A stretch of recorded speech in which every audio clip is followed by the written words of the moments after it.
Hello and welcome to another video. In today's video we are going to continue work on the 1960 Bolens Ride-a-matic. Now you may remember from the previous video we were struggling with the chain and chain tensioner, so we're going to leave that for now and move on to something even more difficult, the front axle.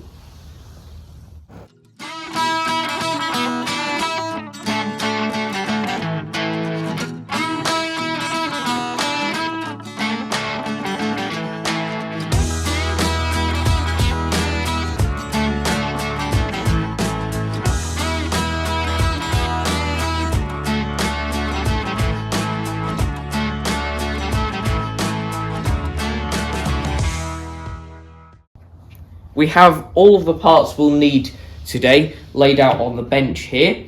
We might struggle for audio at times because there's a pair of RAF Eurofighters having a bit of a dogfight above us, but we'll try our best. But I'll run you through what we've got on the bench here.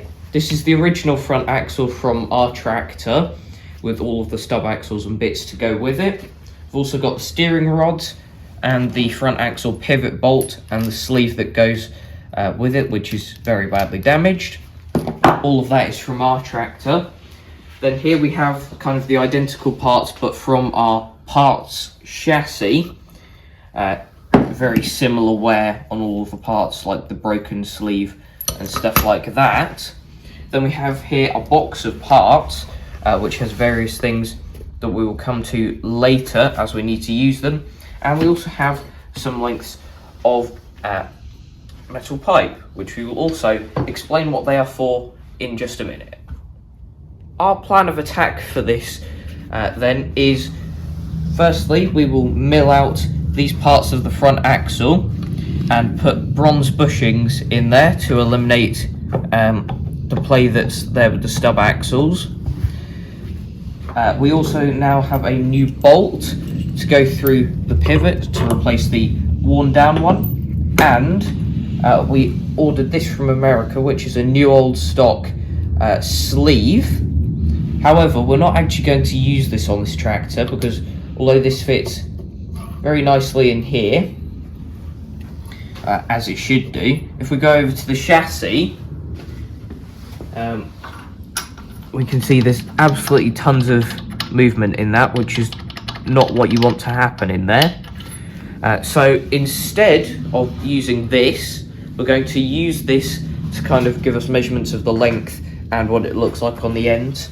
And we're going to use a bit of seamless tubing and make our own one that is more complementary to the size of the hole in there and the worn size of the hole in the chassis, so that it fits better rather than moving about as you saw that this did. Then after that we have a few other parts to put on, such as new tie rod ends. There'll be all new pins, new washers, everything like that. But the first thing we'll be doing, or first thing we'll be focusing on, is milling out this part of the front axle so that we can put the new bushings in. We've had a quick sort out and we've decided that we're going to go with the stub axles from our parts tractor and use the main front axle part from our tractor. So it is a bit of a mix-up, but these stub axles have less wear on them, so we think that'll be a better fit for our tractor. Now, measurements wise, these bushings have an outside diameter of about 1 inch, just doing that roughly, and an inside diameter of 7/8, which is what these are too. Obviously those are worn down a tiny bit, but we'll work with it. Now, when we did this exact thing with the Wheelhorse Raider 9 project, we found that a 7/8, which was the size we were working with for that tractor, the drill bit in 7/8 was actually giving a better hole for the bushing than a mill cutter. Now for this we've got a drill bit and a mill cutter for the 1 inch outside diameter of the bushing. And before we start drilling into our front axle, we have this bit of scrap metal here, and we're going to drill 2 holes, one with the drill bit, one with the end mill, and see which gives the better hole for the bushing to go into.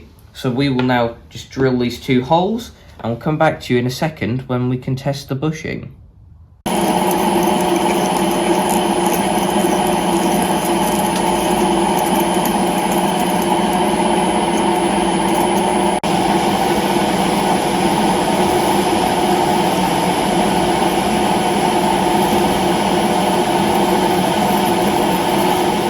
We have done our testing now, and we've actually added in an extra option that we didn't mention before. So the first thing we did was made a hole with our new 1-inch drill bit, and when we compared this to the bushing, it was far too small of a hole to actually get this in, which we weren't too happy about, seeing as it's meant to be a 1-inch drill bit, but that is what it is. Then we tried our new mill cutter, which is this hole here labelled M, and as you can see in there, left a very nice finish. However, when we put it in, the finish might have been too good, because as you can see, that just drops in really easily. And we need our bushing to have enough friction to stay where it is in the front axle, not spin around like this. So we had to go for a different option. We had a look through our mill cutters and drills, and we found this quite old Morse Taper 2 1-inch drill, which means since it's Morse Taper 2, it's a really long setup we've got here. And the finish wasn't as good with this as a mill cutter, but you can see that in that hole.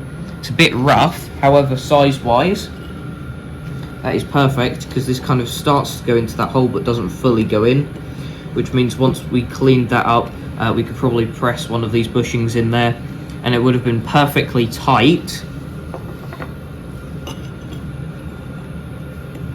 I was just doing it without your hand in the way. Okay. And also the poor finish, or slightly rough finish, might actually help us in the fact that it kind of makes friction lines for the bushing to kind of catch on, so that it doesn't turn or anything when we put it in there. So our decision has been made. We're going to be using this 1-inch drill bit, and now we have the joy of trying to set up the front axle in the mill, so that this hole is pointing directly upwards. Now obviously we would prefer to use a mill cutter, because that will create its own hole, whereas a drill is more inclined to follow an existing hole. But as you just saw, this is really the only sized one that we've got that works with the bushings. So we'll try and set this up, and we'll come back to you probably in quite a while once we've got the front axle in the middle. It's the next day now, and in workshop time, that's about 3.5 workshop hours later. Now we've got a bit of a setup in the mill now. It looks impressive, but it's not actually correct, and I'll run you through kind of what we've done. Firstly, ignore the drill bit in the mill. That was just kind of to help us with lining stuff up, but it hasn't quite gone to plan. But we've got probably our biggest mill vise in the mill here, and we've put a bit of bar through the pivot hole and clamped that there. And to get our angle, we've got a mill jack on the other end. Then on this side we've got some blocks and a feeler gauge to get exactly the right height, and we've clamped that down using this bracket and bolt system. And the point of that was so that that angle there was pretty much 90, as you can see there, that's 90 degrees. So that's perfect. That's not the bit that's gone wrong yet.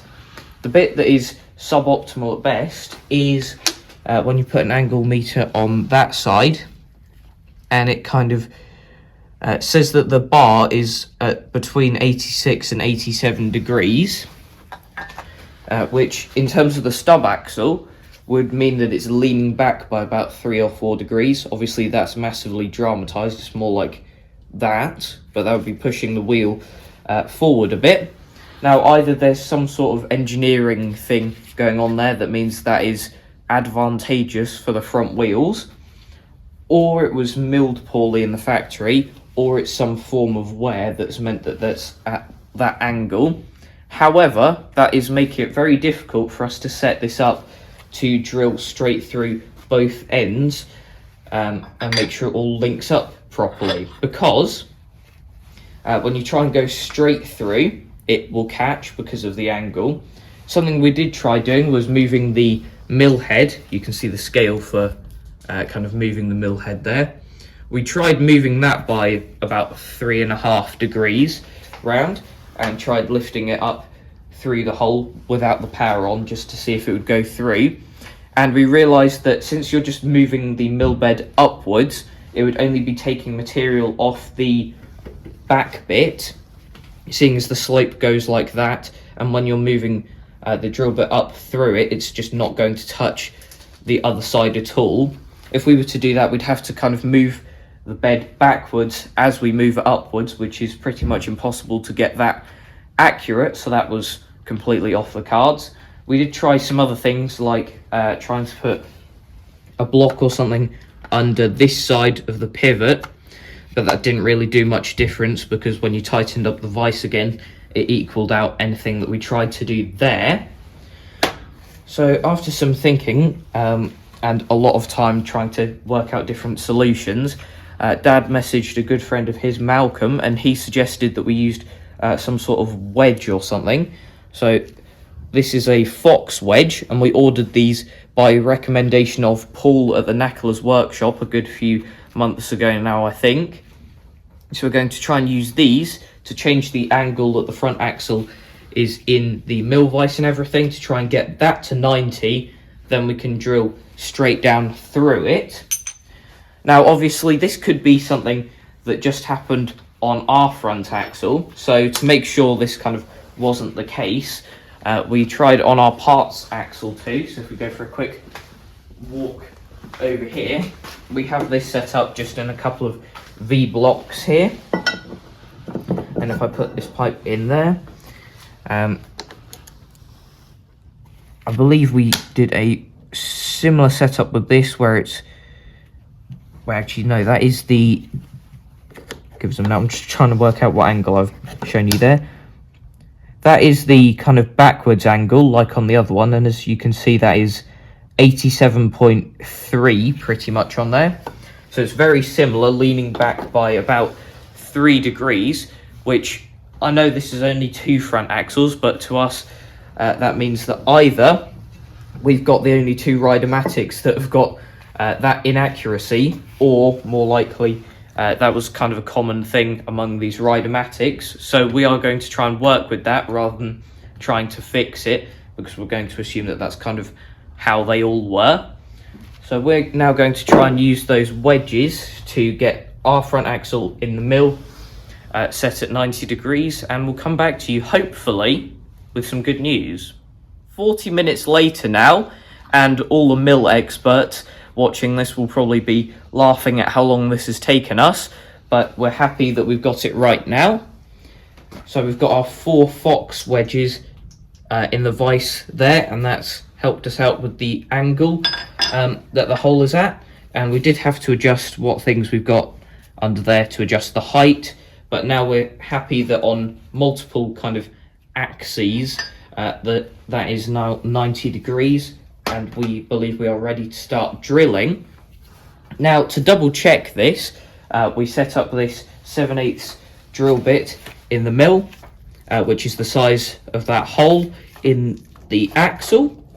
And what we did was we lifted up the table while turning this by hand, because we put the mill in neutral to do that, so that we could just turn this by hand. And we put a piece of paper under it to see, so that we could see clearly if any material dropped out, which it didn't, which means that went through there straight away without kind of touching either side, so it is straight in there. And how we've lined it up is to kind of counter the wear that might be in there. By that I mean the holes on this are slightly ovalled, because the weight of the wheel will have forced the stub axle that way in the axle. Again, a bit of a dramatization, but that's the direction it would go, which means that this side of the hole and this side of the hole will be worn. So we've lined it up more to this side and this side when it comes to how the drill is set up in the stub axle there. I hope I've explained that all right, but that's kind of the angle that we've gone for. Then we've kind of locked the axes, zeroed the DRO so we know exactly where the center of that hole is. And now, because we've got it on the DRO, we can unlock this, wind it to the side, put the necessary 1-inch drill bit in, get back to the 0 point using the DRO, and we'll be ready to drill. We have everything changed over now, 1-inch drill bit in the chuck there, and we've pretty much 0'd that. That was 0 a second ago, but that is 0.005 of a millimeter, so I don't think that's too bad, to be honest, accuracy wise. So I'll just put some oil on here, cutting oil on here and on the drill, and we can start cutting. Here we go. And it's worth mentioning both of the axes are locked, so it can't move out of this position.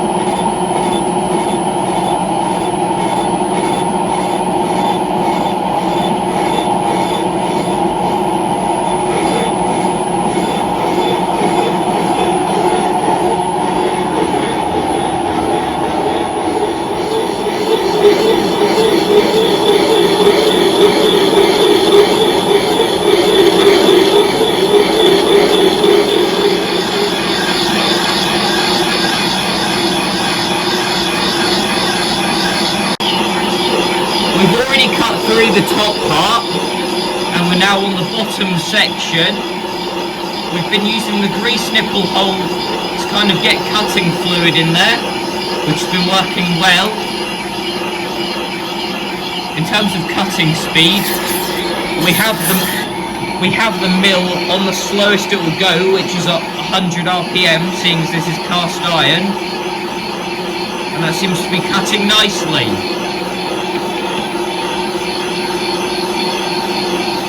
That is the first one done now, and we've just quickly cleaned up the top of there, and the finish looks pretty decent in there too. If we try one of the bushings in it here, we can see that's a good interference fit in there, so that's good. That will be pressed in very tightly. On the bottom, having a bit more trouble lining it up, but that could need a bit of deburring and stuff just to clear out any mess from the drill exiting that side of the axle. But other than that, I think we're pretty happy with this at the moment. So what we're going to do is take the axle out of the vise, do any deburring that needs to be done there, check that this fits on the bottom then. After that, we will turn this round, which means doing the exact opposite of this setup at the moment.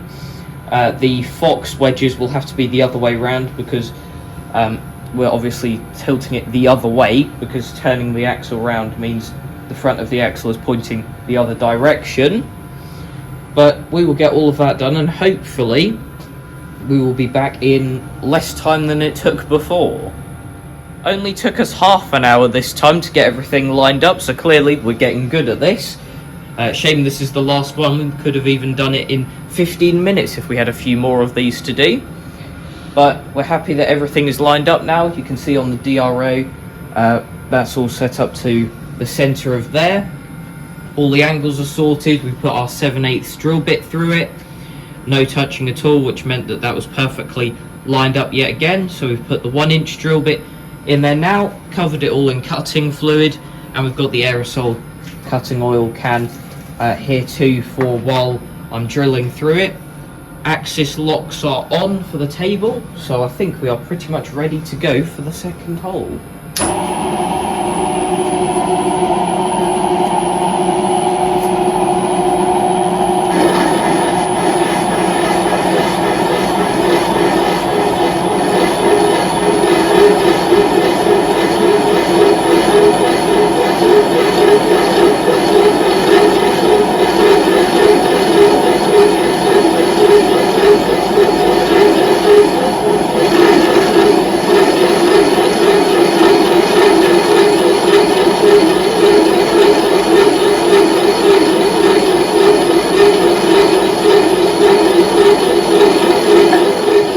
second one done now, and we've just quickly cleaned up on the top here. As you can see, this is a bit looser of an interference fit on here, but it's still quite tight in the top. On the bottom, there's a bit more cleaning up that needs doing yet again, but I'm sure we can clean that up so that that fits nicely. So we've got to do now is take this out of the vise, do that cleaning up, make sure the bushing at least fits in part of the way. Then we'll kind of do a bit of rearranging to get our hydraulic press out so that we can press these bushings in. So we will do that cleaning up and get the press out and come back to you in a minute. We've had a good tidy up now. We've cleaned up the axle and we've actually made up a new press tool for these bushings. So that's all good, and we're here with the press now, and we'll start pushing these in. And that is going in nice and easily now.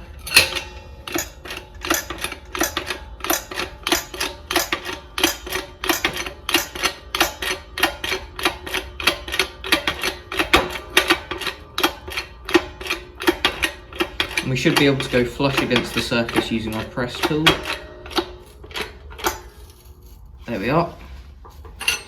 Right, we'll see what this looks like. And that bushing is in there well enough, I think. We've flipped the axle round now to do the other one on the top on this side, and this one will probably need holding as we press it down just to start it off. So we'll do that just so that it could get lined up, but now it's all lined up, it's going in smoothly as we'd expect. It's all going to plan now.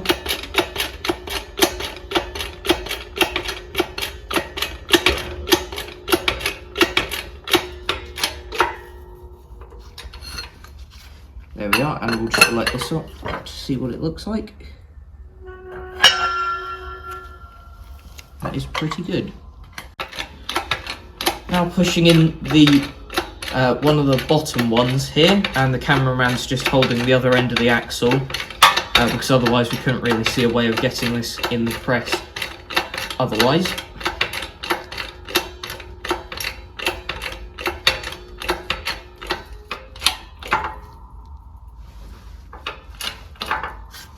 There we are.